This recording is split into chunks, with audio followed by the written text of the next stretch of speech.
Bismillahirrahmanirrahim. Assalamualaikum warahmatullahi wabarakatuh. Waalaikumsalam warahmatullahi. Bagaimana kabarnya sahabat Ina? Semoga selalu sehat dan juga baik-baik saja ya di tengah kondisi pandemi seperti ini, Giang. Iya betul. Sehat selalu, menjaga kondisi diri, menjaga kondisi keluarga, dan tetap mematuhi protokol kesehatan yang sudah ditetapkan oleh pemerintah. Ya, sekarang Isna lagi balik lagi dengan sosok inspiratif yang sahabat Ina pasti sudah mengenal semuanya. Siapa lagi kalau bukan Eyang Ahmad Thohari. Terima kasih yang sudah menyempatkan waktunya siang hari ini. Monggo mungkin mau menyapa sahabat Ina dulu di rumah. Ya, selamat bertemu dengan saya. Jangan panggil saya Eyang, nggak enak. Panggilnya Kang. Siap. Siap. Siap. Oke, berarti saya ganti ya Kang. Iya, Oke Kang, siap. Dengan Kang Ahmad Thohari siang hari ini.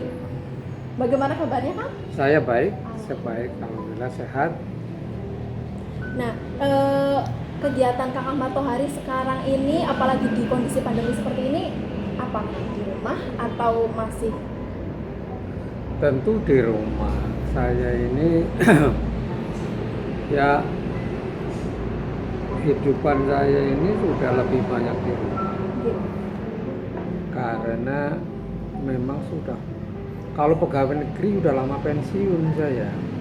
Umur saya udah 72. Tapi ya memang masih ada pekerjaan memimpin masalah cas. Di musola ini juga harus diurus. Lalu ya komunikasi sama 5 anak saya. Oh Ya gitu. tentu saja cuma itu ya. Saya sama ibu sudah menjadi kakek dan nenek yang tinggal di rumah, lebih banyak nyiramin tanaman, jadi mandiri bungaan itu. Berarti memang kondisi pandemi seperti ini memang tidak terlalu berpengaruh yang memang sudah lama memang beraktivitas di rumah gitu betul. Saya sekarang sudah jarang-jarang pergian karena masalah usia. Kalau baru dari Jogja misalnya pulangnya capek sekali. Dan saya tapi juga masih berusaha berkarya. Kemarin cerpen Kompas terbaik 2019 itu cerpen saya loh. Oh, keren sekali berarti. Keren, masih main. Di usia 72 kemarin ya yang berarti ya. Iya. Selamat yang atas pencapaian luar biasanya ini. Dan itu bukunya bisa dibeli di Gramedia. Oke, mungkin sahabat Ina mungkin setelah ini bisa langsung nyari bukunya Kang Ahmad Thohari, bisa dicari di Gramedia. Nah, itu bukunya kumpulan cerpen Kompas 2019. Salah satunya ada karya Kang Ahmad Thohari yang dan keluar. Buku itu judulnya itu judul cerpen saya. Apa itu Bang? Kamu bukan orang sastrawan mendengar judul ini kaget ya. Judulnya itu begini, panjang ya. Baik. Mereka mengeja larangan mengemis. Umet nggak? Mereka mengeja larangan. Panjang berarti ya Kang ya. Maknanya di balik judulnya ini bagaimana Kang? Ya pembacaan terhadap realitas sosial. Nah, ini tentang sekelompok anak-anak tangguh yang menjadi pengamen di suatu perempatan jalan yang bernama Perapatan Karangasu. Oke. Saya masih berusaha tetap menulis. Alhamdulillah. Berarti Kang Ahmad Thohari sendiri setiap hari apakah punya target untuk menulis atau menulis sesuai dengan isi hati? Ya tidak punya target lagi karena kalau dulu ketika mengisi berita bersambung di Suara Merdeka atau di Kompas harus bertarget, kalau tidak nanti kepontal-pontal berita. Sekarang tidak lagi. Berarti memang mengalir saja. Mengalir apa ya? Kadang-kadang lama nggak muncul inspirasi ya. Apa ke belakang lihat karangan Oh, berarti sekarang inspirasinya di pekarangan ya Kang Iya. ya. Baik. Memang Kang Ahmad Tohari membaca banyak Sekali. ini ya genre berarti ya. Ah. Apa ada salah satu yang menjadi favorit atau memang hampir semuanya memang Kang Ahmad Tohari lahap? Saya seperti orang lapar yang selalu mencari makanan. Jadi ketika ketemu makanan, dalam hal ini buku, saya lahap habis. Entah itu sastra, entah itu politik. Berarti memang untuk sahabat Ina di rumah juga bisa dicontoh dari Kang Ahmad Tohari bahwa kita harus selalu lapar dengan bacaan. Bacaan. Betul sekali. Apalagi gini, kita katanya mengaku beragama Islam ya, katanya ya. Itu perintah Tuhan yang pertama bagi orang Islam itu perintah membaca loh. Ngerti, ini kabeh munafik, betul? Ikra. Kabeh iya, itu perintah pertama. Bukan perintah pertama itu suruh sholat, enggak. Perintah pertama itu suruh baca. Menyambung dari tadi statement Kang Ahmad Tohari yang menyatakan bahwa ya siapa lagi kalau bukan kita generasi yang kurang membaca ini yang akan meneruskan literasi. Nah, dari pandangan Kang Ahmad Tohari sekarang kondisi pemuda Indonesia saat ini bagaimana dan kondisi sastra Indonesia saat ini bagaimana? Tadi sudah dijelaskan pertama kali bahwa situasi kita itu dalam keadaan sangat krisis, yaitu krisis membaca. Itu krisis betul. Kalau sudah krisis membaca, tinggal krisis menulis. Pernah membuat tulisan sepanjang 5 halaman? Belum lah. Pernah Kang apa? Cerpen.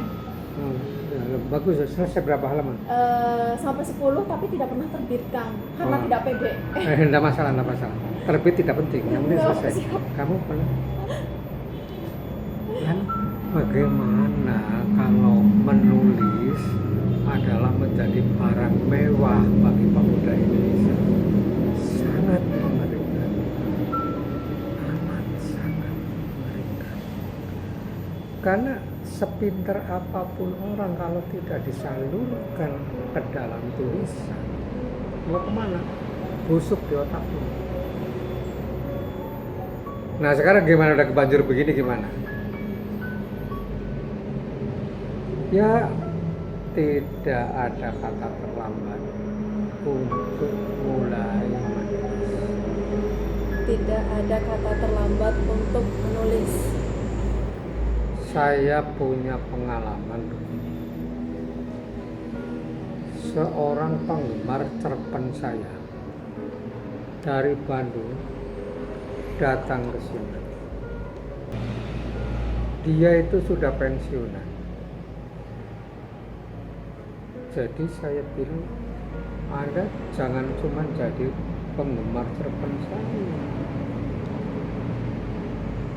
nulislah. Aduh, nggak bisa. Mulai. Coba mulai kayak apa?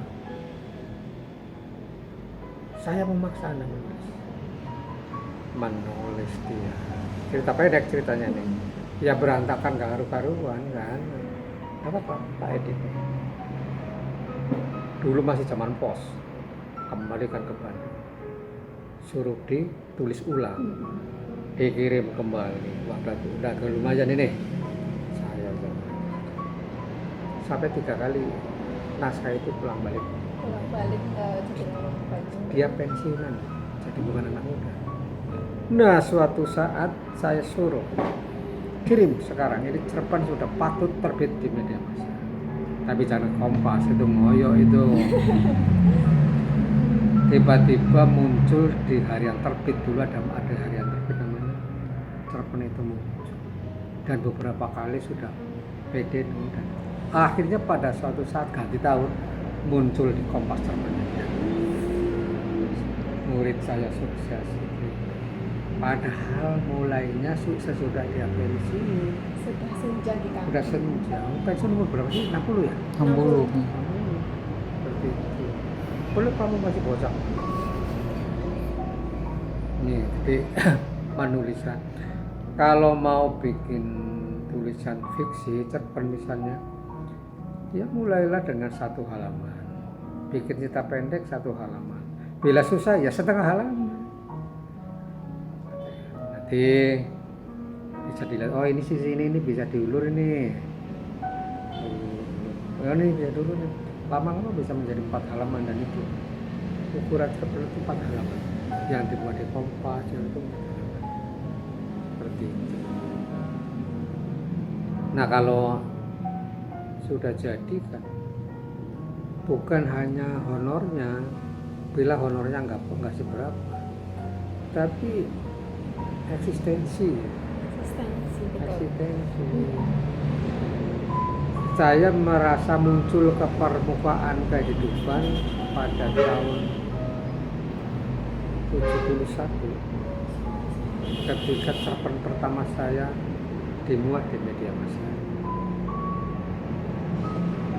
Dan cerpen saya yang pertama itu sudah berwarna realisme sosial. Tidak pernah membuat cerpen mesra. Berarti memang seluruh karya-karya dari Kang Patohari ini memang realis sosial dan juga diangkat dari kehidupan nyata. Ini kenapa Kang? Barangkali passion saya di sini. Saya kalau misalnya melihat kehidupan masyarakat makmur nggak tertarik, nggak mengesankan. Tidak membekas ya Kang ya? Iya. Tapi kalau misalnya cerpen saya yang berjudul Anak Ini Mau Mengencingi Jakarta, keren kan judulnya kan, Istana Geger. Itu ketika saya menghayati kehidupan keluarga gelandangan yang tidur di mana tempat, anaknya tidur di selembar karton itu, lalu kencingnya dia semaunya. Nah pernah anak ini umur 5 tahun mau kencing, masa nyerempet tubuh ibunya yang sedang tidur. Jadi bapaknya kan marah, jangan ke situ kencingnya. Ya beda, mau nyerempet buntelan kainnya, jangan ke situ. Lalu si anak kan jengkel, kemana dong saya kencingnya kemana? Dengar, nah kamu boleh kencingi Jakarta, istana boleh kamu kencingi, Kenayan boleh kamu kencingi. Ini ya sebenarnya menohok sekali, tapi memang ya faktanya memang diambil dari kehidupan sosial sekitar dari Kang Ahmad Patohari. Iya, tapi itu kan tidak sepenuhnya, itu kan juga dibangun. Betul. Kan? Itu inspirasi dasar aja, modal dasar aja, lainnya kan berkembang di dalam imajinasi kita. Ditambah memang ya dari imajinasi tersebut ya memang kembali lagi ke membaca ya Kang. Membaca. Satu lagi yang suka diabaikan orang itu perhatian terhadap bahasa. Perhatian dan kecintaan terhadap bahasa. Saya ini jagonya bahasa Indonesia, boleh diuji. Jago betul bahasa Indonesia. Kamu lihat Ronggeng Duku Paru kan ada berapa ribu kalimat di sana. Cari yang bernoda. Cari yang akan ketemu. Semua sempurna, bukan hanya sempurna, anggun, semuanya penuh. Makanya banyak orang baca bisa berulang-ulang. Ada seorang pastor di Cilacap, saya udah baca 7 kali, pengen baca lagi. Kebetulan saya juga sih Kang. Saya berarti ini keempat kali bukunya kebetulan saya bawa juga. Ya karena bahasa memang menjadi sajian tersendiri, bukan hanya isi cerita, tapi nah lalu untuk mengisi cerita itu penulis harus punya pengetahuan umum jauh di atas rata-rata. Kalau cuma pengetahuan umumnya rata-rata, loh pembaca mau menikmati kelebihan apa? Nah ini yang kemudian orang pada lari ke roman, malah ke esek-esek, karena tidak bisa memberi bobot yang lain. Oh, kalau Rongga Hidup baru kamu baca, kamu akan tahu aspek kebudayaan, aspek keagamaan, aspek politik, aspek lingkungan hidup. Kelihatan betul di situ. Karena semuanya saya menguasai. Kompleks sekali Angel ya. Iya betul kan. Pemilihan bahasanya juga saya, wah ini berat sih memang untuk takaran-takaran kaum milenial ya Kang saat ini. Mungkin karya-karya yang seperti Rongga Duku Paruk ini tuh kenapa akhirnya memikirkan berat, karena memang betul pengetahuan dan juga bekal untuk melahapnya itu kurang karena kurang membaca kan. Saya tidak berani menganjurkan pada para milenial itu bacalah Rongga Hidup. Jangan. Kamu nggak ngerti. Bacalah Tereli. Itu asik. Iya. Itu asik. Saya baca coba Tereli. Itu asik. Ya ini sisinya berbeda. Dia memang mau membuat pembaca merasa asik masuk gitu. Kalau di Macan Novelnya kan harus ada marah, ada gregetan, harus ada cinta tanah air, harus ada kebutuhan politik. Jadi memang saya tidak menganjurkan. Terlalu berat ya Kang ya. Baik. Nah, tadi disinggung juga oleh Kang Ahmad Tohari bahwa untuk ya di era milenial, kita milenial ini lebih banyak karya-karya yang katakanlah lebih ringan. Nah, pandangan dari Kang Ahmad Tohari bagaimana? Tidak apa-apa. Saya selalu menganggap ini membaca atau menulis itu sebuah proses. Betul. Seperti saya dulu juga membaca cerita-cerita cengeng. Tadi saya juga baca Mencari Pencuri Anak Perawan, bukan mencari itu dulu ada cerita dalam bahasa Jawa, karangan Ani Asmara itu juga cengenge pol cengenge. Tapi saya baca juga apa, coba cengengnya deh, cengengnya. Ada mahasiswa di Jogja jatuh cinta pada seorang gadis ningrat. Bapaknya nggak setuju, jadi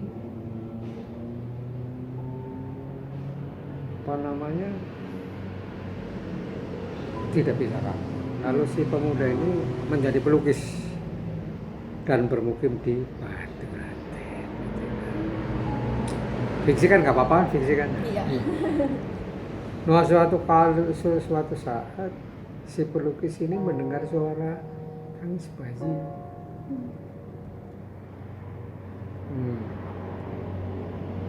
Jadi dia kayak di semak-semak ada gubuk kecil, ternyata itu bayinya si pacar itu. Jangan Putra Bangsa Ningrat itu, ternyata dia dikawinkan di sana. Tidak suka melarikan diri dalam mencari si pelukis itu. Kan roman banget tuh, ya Cengeng sekali kan. Cengengnya pol-polan loh. Masa sih bisa kebetulan bisa Iya, ketemu. Nah, tapi yang kayak gitu pun saya baca. Apalagi yang bacanya Dataran Tortilla, The Tortilla Flat, John Stein, menarik. Cara melukiskan kemiskinan ekstrem, juga cara melukiskan kecabulan ekstrem. Nah, saya punya Berarti iya betul. Nah, kalau dari Kang Ahmad Tohari sendiri, tadi sudah dibahas bagaimana kondisi pemuda saat ini, kemudian lebih ke saat ini literasi bagaimana. Nah, pesan dari Kang Ahmad Tohari untuk generasi-generasi milenial agar tetap nguri-nguri literasi. Gini dulu, itu nanti. Yang pertama-tama pesan saya pada milenial ini adalah tolong dirimu sendiri. Selamatkan dirimu sendiri. Karena kalian tanpa sadar sedang berjalan menuju jurang. Jurang apa? Jurang kebodohan. Jurang ketidakterampilan. Jurang kurang pengetahuan. Selamatkan dulu. Gitu loh. Nah, baru yang kedua. Banyaklah membaca. dan banyaklah mengembangkan soft skill. Itu syukur pada kuliah terus sampai tas itu, tapi itu sebetulnya tidak penting karena banyak sarjana juga pada enggak. Betul. Betul. Nah, kalau kamu mau niru anak saya pun, anak saya 5. Nah, di rumah ini, besarnya di rumah ini, SMA-nya di SMA 1, bro. Makannya ya tempe gitu. Yang pertama itu menjadi pegiat HAM. Keren kan? Dia tidak ingin jadi punya gaji. Tapi dia lulus pasca sarjana UGM. Yang pertama. Yang kedua ini. Dia magister manajemen konsult. Sekarang direktur utama bank swasta. Iya, apa? Arta Laksana. Iya. Dia mengelola dana publik hampir 50 miliar. Lalu yang ketiga, yang ketiga ini, kamu boleh iri. Belum 30 tahun sudah doktor, sudah PhD di Hokkaido University. Sekarang dosen UGM. Adiknya juga hebat. Dia S1 di UGM, antropologi. Lalu magister di Florida State University, Jerman, Amerika. Lalu doktornya di Freiburg, Jerman. Doktor. Sekarang di UGM juga jadi dosen. Lalu si bontot ini Dokter Din Alvina SP MSc UGM juga. Selesai itu anak saya udah begitu semua. Alhamdulillah. Ya Allah. Langsung merasa kentang sekali saya kan. Iya. Berarti semua putra-putri dari Kang Matahari di Jogja ya, kecuali Mbak. Iya ini. Sama yang dokter Arna Cibarang. Ini masih ikut di belakang itu. Di rumah belakang itu. Dia nantinya ke Jogja karena suaminya orang Jogja. Nanti kira-kira dia nunggu anaknya tamat SD, nanti akan pulang ke Jogja. Di Yungan, itu dokter spesialis anak. Itu. Ini yang kenceng banget ini anak ini, saya kalau nggak pakai ini dia marah. Dokternya streng banget.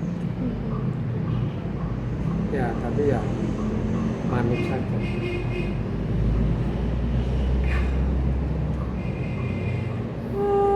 Ternyata ya. Saya sudah maunya ngaso, capek berjuang untuk 5 anak saya ini luar biasa capeknya. Dulu awalnya saya kan redaktur Harian Merdeka di Jakarta. Lalu tahun 90 saya pulang ke sini. Sementara anak-anak belum pada selesai kuliahnya. Bayangkan 5 anak. Saya berpikir kalau Tuhan tidak campur tangan langsung dari istri saya itu guru SD yang waktu gajinya kayak apa sih guru SD kamu? Iya. Ya tapi Tuhan memang campur tangan. Saya ingat saya belum pernah nunggak SPP. Nah, ada aja rezeki. Berarti harus tetap yakin ya Kang ya, meskipun hanya dengan menulis kita bisa tetap bertahan Ya. dan survive hidup ya. Iya. Gini, ini ada cerita lucu begini. Ketika saya tahun 90 memutuskan untuk pulang ke Tinggarjaya sini dari Jakarta, ruang redaksi itu kan ada beberapa redaktur. Nah, saya diantaranya. Teman-teman redaktur bilang gini, pakai gaya Jakarta, anak lo mau dikasih makan apa? Ketika Iya, pamitan untuk iya, meninggalkan iya. ini ya. Emang lu punya perusahaan, emang lu punya apa ya gitu. Saya pikir Gusti Allah kaya gitu. Begitu, dan ternyata rampung juga. Rampungnya itu anak saya si tahun 2010 spontotnya rampung, dia sumpah dokter, tapi kemudian masuk lagi ke spesialis 4 tahun lagi. Berarti sampai 2014 ya kan ya? Iya, Baru pentas. baru pentas. Tapi gini Mas, yang saya merasa bersyukur itu bahwa saya menulis novel Ronggeng Luar. Itu sangat saya syukuri karena ternyata novel ini menjadi bacaan Indonesia di semua perguruan tinggi dibicarakan. Di semua tempat ada buku ini. Dan sampai tahun 2020 ini masih cetak ulang. Padahal cetakan pertama 1981. Masih cetak ulang sekarang. Berarti buku ini hidup di tengah masyarakat. Juga dibaca. Waduh. Yang e-booknya dibaca, fisik juga dibaca, sampai saya itu mengambil sikap sufi, wis bacakan, silakan dibaca. Saya nggak dapat royalti nggak apa-apa, tapi bacalah. Saya sudah senang kalau kamu baca dan merasapi kandungannya di situ. Saya nggak dapat honorarium nggak apa-apa. Tapi nama Kang Ahmad Tohari akan selalu terkenang di setiap pembacanya ini loh. Oh ya itu kan urusan mereka. Paling-paling Iya. paling-paling begini. Saya berpikir sedikit religius ya. Kalau novel-novel saya memberi pencerahan batin, Betul. nah itu jariah saya lah. Betul. Mungkin bisa menambah rasa kemanusiaannya, kesadaran untuk pengembangan welas asih. Itu dakwah saya dalam soal royalti. Ya syukur masih ada, tapi kalau tidak pun mengenai saya udah selesai. Sudah selesai. Wah, iya betul.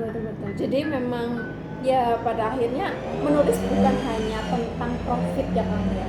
Sama sekali tidak.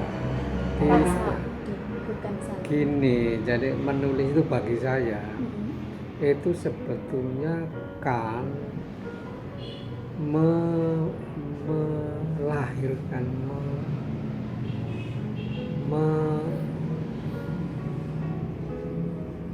melahirkan kegelisahan menjadi bacaan, menjadi teks. Jadi yang penting kelahiran kegelisahan itu terungkap, kegelisahan saya itu terungkap. Bahwa saya kemudian dapat honor, tentu saja senang saya, tapi itu bukan nomor satu. Ngerti maksud saya? Iya.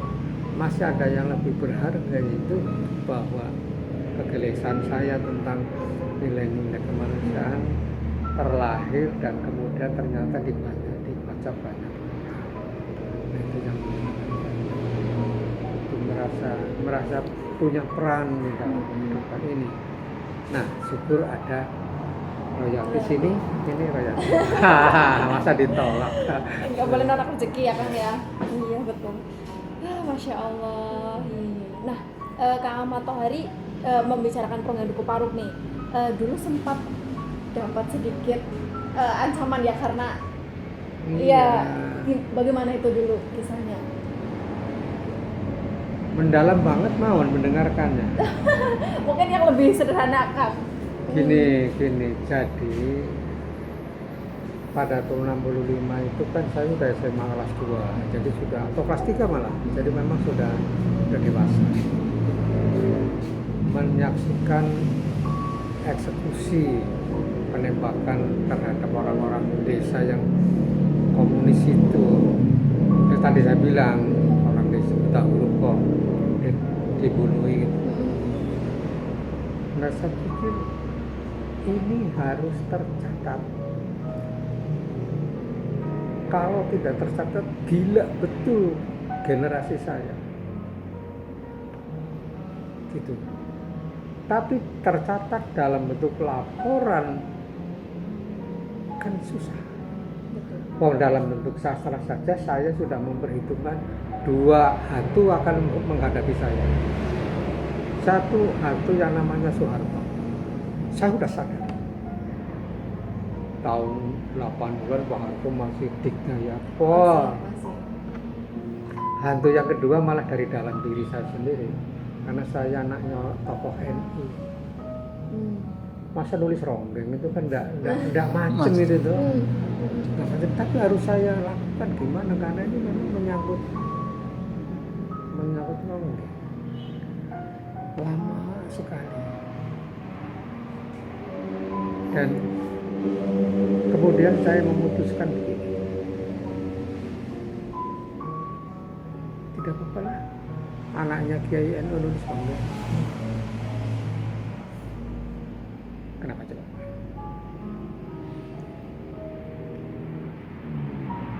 Mendalam sekali. Pernah tahlilan? Kepungan itu kan tahlilan ya? Saya juga, anak-anak pernah.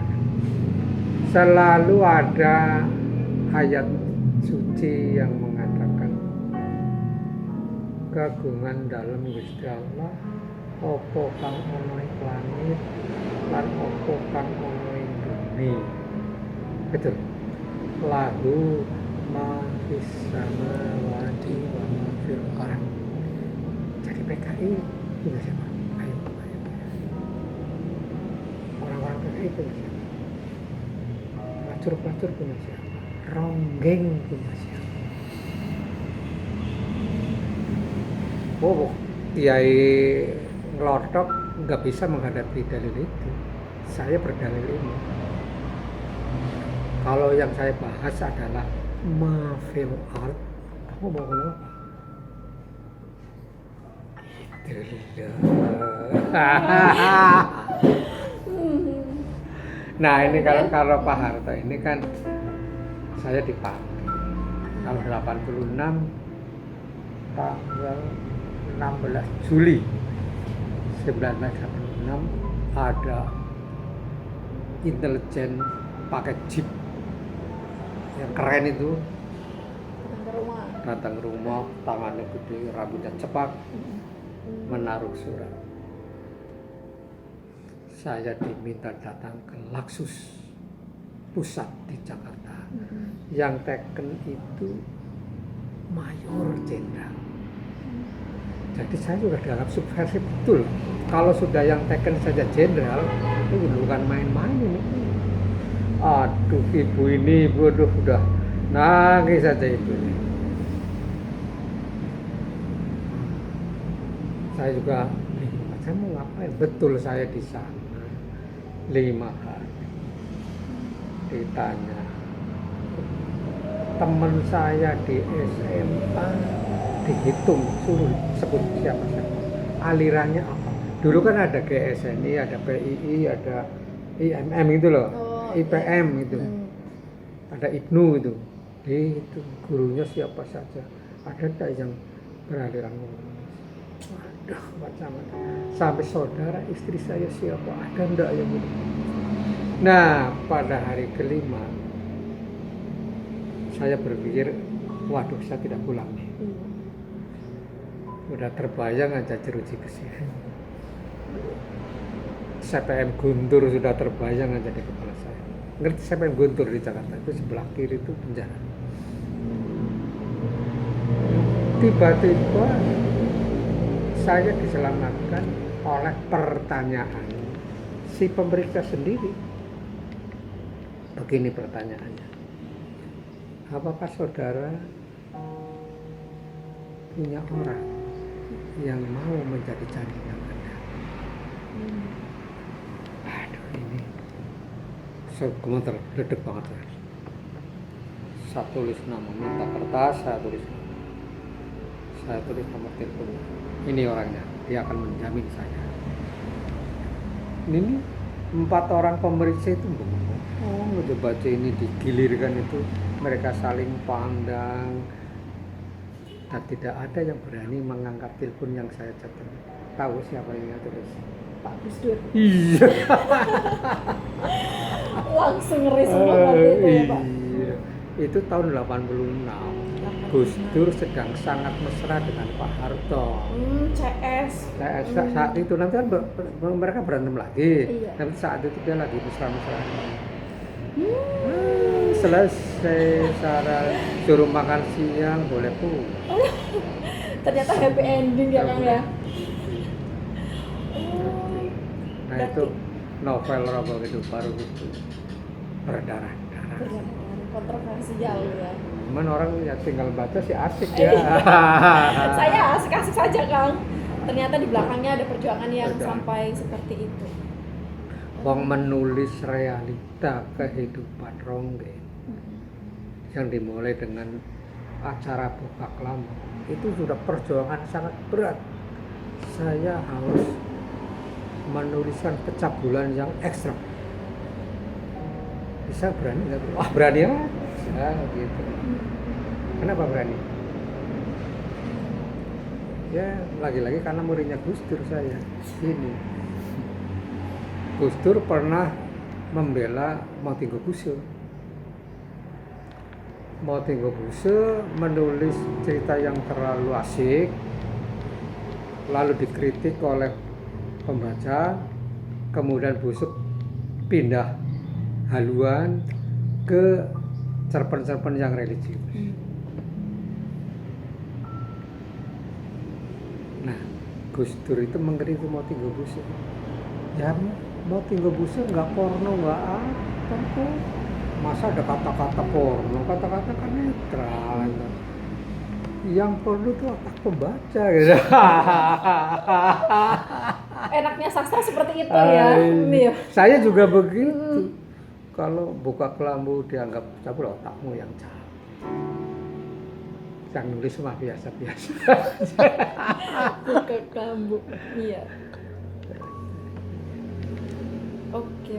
Nah, ini Kang, mungkin saat ini di dunia literasi saat ini ya Kang, apalagi di event-event banyak kegiatan-kegiatan menulis, kegiatan-kegiatan termasuk menulis puisi dan cerpen, sekarang sedang marak sekali tentang orisinalitas Kang. Ya di Instagram sedang sangat ramai. Nah, dari Kang Ahmad Tohari, bagaimana perspektif Kang Ahmad Tohari terkait orisinalitas? Begini. Orisinalitas 100% itu suatu idealisme. Tapi pada realitanya lah Wong Hairil Anwar aja jagonya puisi Indonesia itu ngaku bahwa dia juga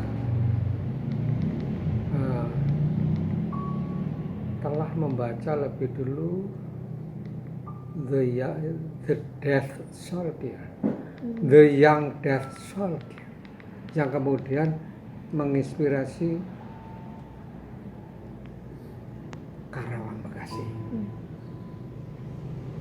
Lalu apakah bisa dikatakan Karawang Bekasi itu contekannya The Young Death Soldier?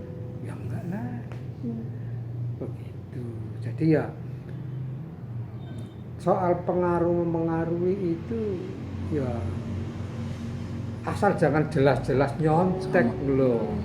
Begini, semua sastrawan yang karyanya sudah saya baca pasti ada jejak kakinya di karya saya. Betul? Misalnya begini, kalau saya berani menuliskan yang porno-porno, yang miskin-miskin itu jelas itu jejaknya John Steinbeck di situ. Lalu kalau saya berani membuat kalimat-kalimat yang liar, kalimat-kalimat yang bengal, berani, itu jejaknya Hairil Anwar di situ. Itulah.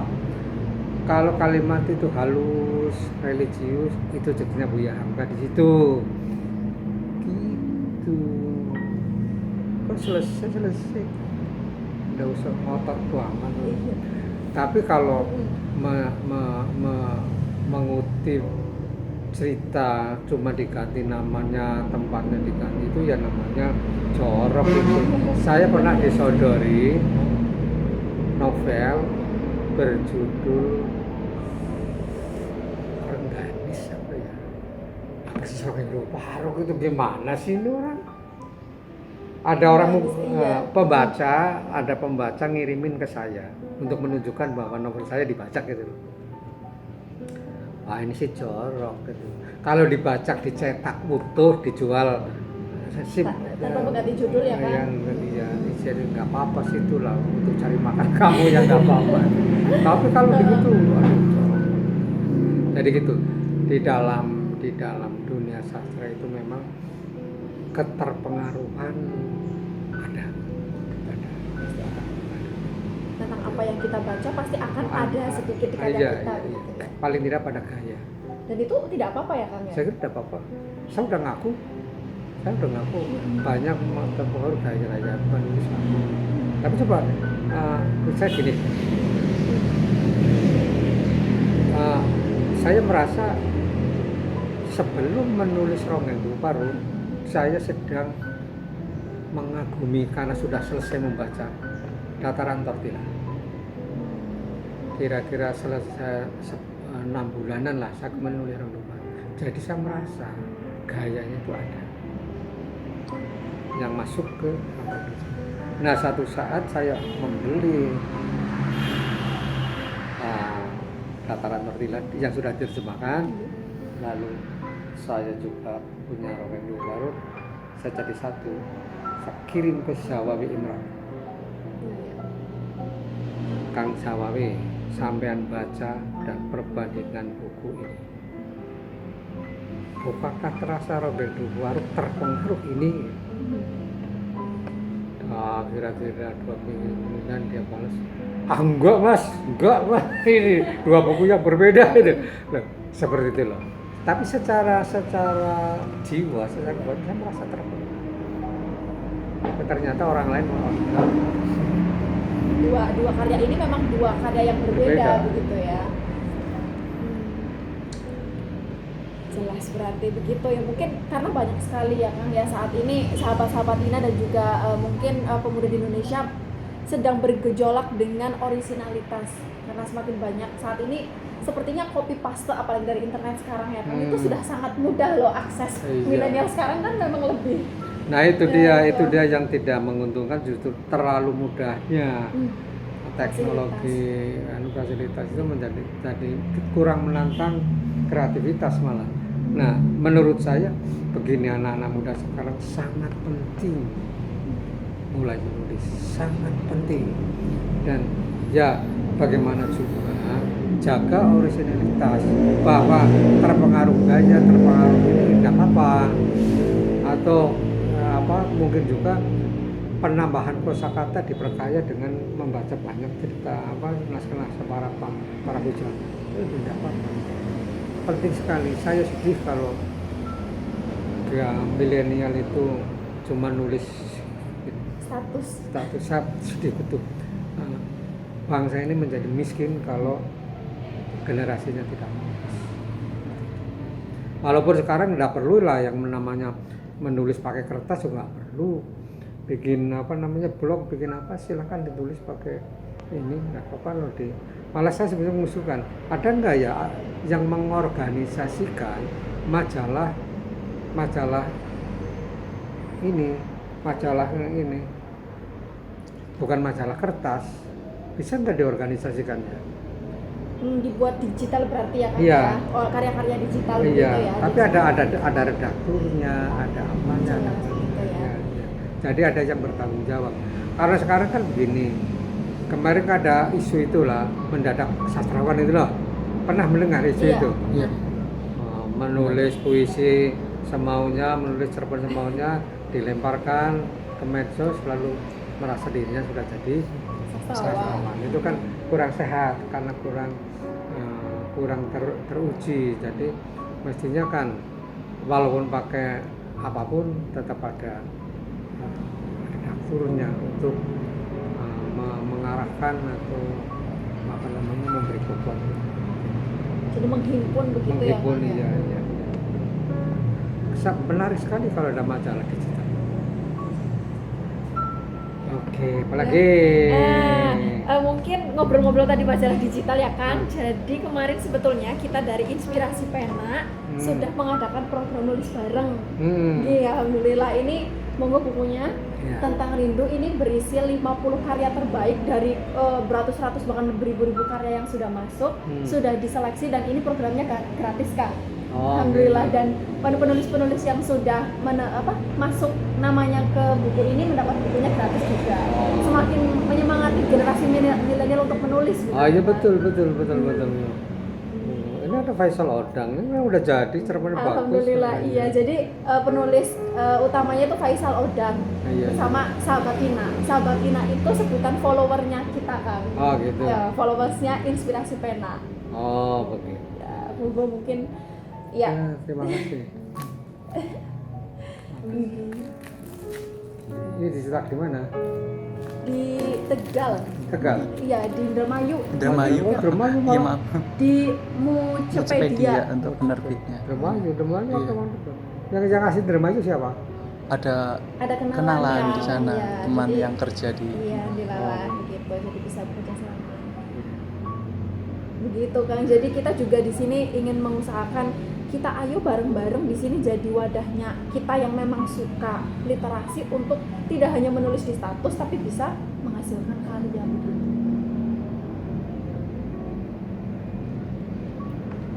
Kamu tunggu di sini. Siap. Saya itu orang yang malu kalau di sini. Nah, ini mau saya berikan ke kamu. Nah, saya agak apa? Menurut saya di dalam buku ini cerpen yang paling baik bukan cerpen saya, cerpennya Pak Budi Dharma menurut saya. Tapi kok mereka Alhamdulillah benar. Wah, mantap. Terima kasih Kang Ahmad Tohari.